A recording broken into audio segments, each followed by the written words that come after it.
committed by Vladimir Putin in Ukraine, and the government has moved instantly, within 5 days, to sanction Putin's regime. And the strength of language that was used rightly against Putin as a barbarian, as a thug, as a murderer, as a warmonger, all of which are true, all of those things apply to the State of Israel in its treatment of the Palestinians, and yes, the government is concerned about its use of language and doesn't feel it is appropriate to even use the word apartheid when Amnesty International, the most respected human rights organisation in the world, and Human Rights Watch, within a very short period of time, issue these damning reports saying that Israel, since its foundation, has been built on a system of oppression and domination and apartheid and racism, involving the murder of unarmed, innocent civilians on a regular basis, Gaza in a permanent state of humanitarian crisis. And yet you want to be careful about your language. You're happy to correctly use the most strong and robust language to describe the crimes against humanity of Vladimir Putin,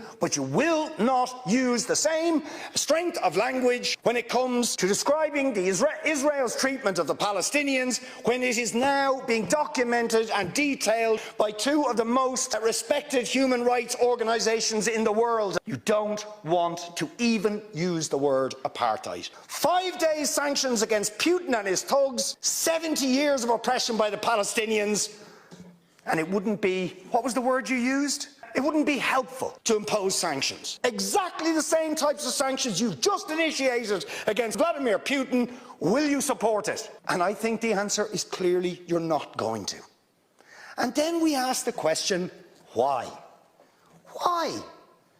With such strength of feeling, Fine Gael and Fianna Fáil and Green TD stood up one after the other, saying it was intolerable, the thuggery and the warmongering and the brutality of Putin. You wouldn't stand for it. Urgent action had to be taken. But we've got to be much more careful with the Palestinians and their treatment. No action, no sanctions, no outrage. Words of concern. We'll raise it. We'll raise it. We'll call on them to do things. Now, you see, if you're going to have moral standards, those standards have to be consistent. Show some moral backbone, show some consistency. Otherwise, they are not standards at all. They are just cynicism.